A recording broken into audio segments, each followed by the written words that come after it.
Ibatan na, pakita, no? Pakita pala namin yung apan. Hindi na, Bring. Gay na ra. Magandang araw mga idol.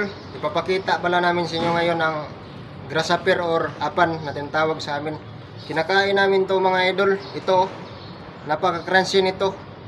Ang bawat baso nito ay naghahalaga ng 50 pesos at apat na baso ito sa halagang 200 pesos. Tikman natin mga idol. O, tingnan nyo to.